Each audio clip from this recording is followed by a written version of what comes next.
kids! Today is the second Sunday of Advent, and last week we talked about hope. Any guesses on what this week is? You got it! Peace. Now, some people think peace means you have no problems, but actually, you can still have peace even when you have problems. I'm going to read you a story that will help you understand a little more about peace. It's called The Lights in the Church, written by Marley Joy Mayfield, illustrated by Max Doolan. They had wandered too long in the unknown park. The sun had gone down, and it was getting dark. As the night fell, the air soon turned cold. The boy held out his hand for his sister to hold. "I'm scared," she said, as she looked all around. "We'll be fine," he said. "Look, see the tracks on the ground?" There in the snow there were prints for them to follow. Where the deer had walked, the snow was now hollow. So they started to walk with hoof prints as their guide to find a place for the night where they could both hide. They soon came upon a circle of very tall trees. The snow was so dense it came up to their knees. A family of deer walked up close to see who those little two-legged creatures could possibly be. They had never seen children, so they wanted to know why they were there and stuck in the snow. "I think those are the deer that made the tracks here. If we follow where they go, we'll have nothing to fear." The boy spoke softly and his sister nodded her head. They both wished they were home and tucked into bed. So they both kept walking and following the deer. Then there was a bright light, and the path became clear. The stars were sparkling gems in the sky, and more animals followed as the children walked by. Up ahead in the clearing shone splendid rays of light. It was a beautiful church, a beacon in the night. They looked at God's beauty that was all around. They forgot they were lost. Inner peace was soon found. The boy said, "Inside the church we'll be safe and sound." But when they got to the entrance, no one was around. And yet the place was lit with an angelic light. It seemed so heavenly, though it was locked up tight. As they walked to a window, something amazing occurred. The stained glass was moving and hymns could be heard. As they slowly looked up, they saw the first story. It was Christ's first miracle in all his glory. A wedding had started, and he was a guest. Then his mother Mary came and made a request. "Please help the bride and groom on their special day. They've run out of wine and are in dismay." The servers poured water into 6 jars of stone. Per Christ's request, they left them alone. With a wave of his hand in a miracle divine, he turned the plain water into sweet-tasting wine. "How did Jesus do that?" the wide-eyed girl asked her brother. The boy said, "By the grace of God and to please his mother. That's the kind of love I have for Mom and Dad, like the hugs they give us even after we're bad." They walked further down and a new window came into view, with bright rays of light that warm streamed through. There they saw Jesus, who was surrounded by a crowd, as he spoke of God's kingdom clearly and loud. Then Christ's disciples came up to him to speak. "Lord, we've been here for many hours and the people feel weak. They're tired and hungry. It's been a really long day. We can't feed them all, so we really need to send them away." Jesus asked, "We don't have enough food, so they can't stay?" The disciples replied, "There's not enough to feed 5,000 today." Jesus said, "Bring what you have to me. This is my wish." So they delivered 5 loaves of bread and 2 small fish. Jesus touched the food and gazed to heaven and prayed. And soon his God-given powers were proudly displayed. The disciples began to feed all who were there, and as the food multiplied, there was plenty to share. All the people were happy. It was such a blessing to each. They stayed many more hours and listened to Jesus teach. The boy smiled to his sister. Jesus gives us what we need. Just as he fed the hungry crowd, he'll provide if you believe. The snow began to fall as the children continued to walk. The miracle of the window soon silenced their talk. The third story showed the beginnings of a huge storm. The disciples were huddled together in a boat to stay warm. Jesus prayed on the shore as the wind started to blow. As the storm became angry, fear began to grow.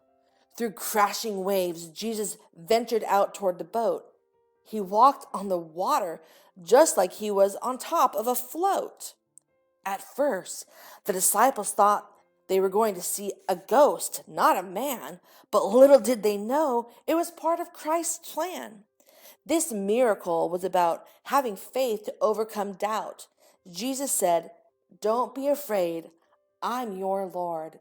Just walk out." Peter bravely said, "I will walk out to you, Lord." And at the beginning, his courage had soared, but he began to sink as the waves crashed and the wind blew. Peter became scared and he didn't know exactly what to do. He cried out, "Lord, save me! Please give me your hand!" Jesus grabbed him, but he wanted Peter to understand. Jesus asked, "What happened? You were walking out to me. If you'd only kept faith, you could walk. Can't you see?" The girl spoke. "We should have faith that we'll be safe too." "Yes," said her brother, "even when it's not easy to do." What do you think the next story will be? They were excited as they walked to the fourth window to see. The scene came alive and they saw Jesus entering a city. 10 lepers approached him and cried out, "Lord, have pity." "Oh, you shall all be healed," Jesus smiled with emotion. "Now go to the church and express your devotion." One of the men rushed back to give thanks. He was cured. "I'm so grateful, Lord. You have made my prayers heard. It's thanks to you that I'm completely healed." At Christ's feet he bowed his head and kneeled. "Where are the others?" Jesus asked. "Are you the only grateful soul? I thank you for returning. Your faith has made you whole." The girl looked to her brother. "I'm thankful I'm with you." "Me too," he smiled, giving thanks to what we should do. A fifth lively window lit up for the children to view. They walked further in the snow to a scene marvelous and new. There were lots of families living their lives day to day as they served the Lord while at work, at home, and at play. Then the scene changed, and they suddenly realized their own family was pictured. They couldn't believe their eyes. The girl smiled. "It's Mom and Dad, and we're even there too." The boy grinned, "And Jesus is blessing us in this beautiful view." There was only one window that was left to see. The children couldn't imagine just what it might be. A choir sang loudly, and a rainbow of light poured through. From around the world they saw what Christians do.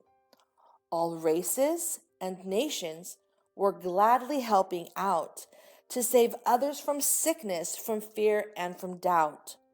And as they brought joy, Jesus Christ could be found there in every little gesture of kindness and care. The church doors opened and they saw Mom and Dad. Their mom hugged them both. "You're safe. Oh, we're so glad." Their dad smiled. "You know that you shouldn't wander away. Next time you must stay close to Tress when you play." The girl nodded. "Oh, can we go home now? I can't wait to get in bed." Their mom laughed. "Yes, honey, you're such a sleepyhead." "But first," their dad said, "the church doors are open wide, so let's go say a quick prayer of thanks inside." The four of them walked in and knelt down in a pew, and they prayed and gave thanks for all they'd been through.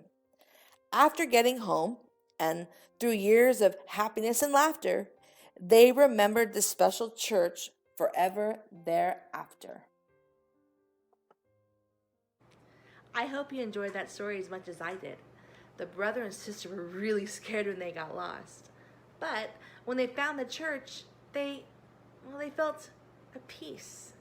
And they received a special blessing. The windows came alive and they told stories all about Jesus and his life and some of the miracles that he performed. Jesus also gives us a special blessing when we trust him. It's peace. Isaiah 9:6 told us like this: For unto us a child is born, to us a son is given, and the government will be on his shoulders.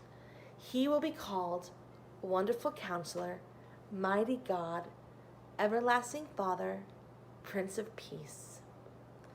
I hope you're able to experience God's special peace this Christmas and always.